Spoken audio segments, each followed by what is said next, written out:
Hi friends, welcome to my channel. ఈరోజు recipe వచ్చేసి overnight oats అండి.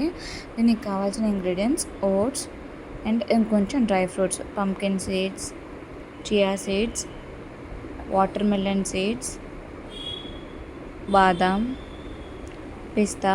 ఇది అన్సాల్టెడ్ అండి, సాల్టెడ్ కాదు. నెక్స్ట్ ఇవి కాజు, walnuts, next sunflower seeds, dates.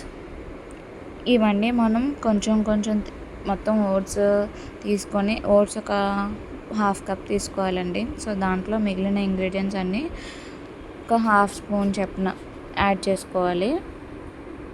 Add చేసుకొని దీంట్లో మనకి మిల్క్ అనేది కూడా యాడ్ చేసుకోవాలండి. ఈ ఈ సీడ్స్ అనే కాదు, మీరు ఇందులో ఫ్లాక్ సీడ్స్ కూడా యాడ్ చేసుకోవచ్చు. సో మనకి ఇలా మార్నింగ్ ఇలా హెల్తీ బ్రేక్ఫాస్ట్ చేయడం వల్ల మంచి ప్రోటీన్ రిచ్ బ్రేక్ఫాస్ట్, ఓట్స్లో ఉన్న ఫైబర్ అనేది మనకి చాలా హెల్ప్ అవుతుంది. ఫస్ట్ ఇవన్నీ కొంచెం బాగా మునిగేలాగా మిల్క్ అనేది యాడ్ చేసుకొని సోక్ చేసుకోవాలి. ఇక్కడ మీరు డేట్స్ యాడ్ చేశారు కదా, ఆ స్వీట్నెస్ అయితే సరిపోతుంది. ఇన్ కేస్ మీకు ఇంకా స్వీట్నెస్ కావాలి ఎక్స్ట్రా అనుకుంటే హనీ అనేది కూడా యాడ్ చేసుకోవచ్చు. సో ఇది అయితే రిఫ్రిజిరేట్ చేయాలండి. ఫ్రిడ్జ్లో నైట్ అంతా సోక్ చేసి మార్నింగ్ లేచి దీన్ని ఓపెన్ చేసుకొని డైరెక్ట్గా ఇలా కన్జ్యూమ్ చేయొచ్చు, లేదంటే స్మూతీగా చేసి కన్జ్యూమ్ చేయొచ్చు, లేదు అంటే మీదన మీరు ఫ్రూట్స్ అనేవి గార్నిష్ చేసి వేసుకోవచ్చు.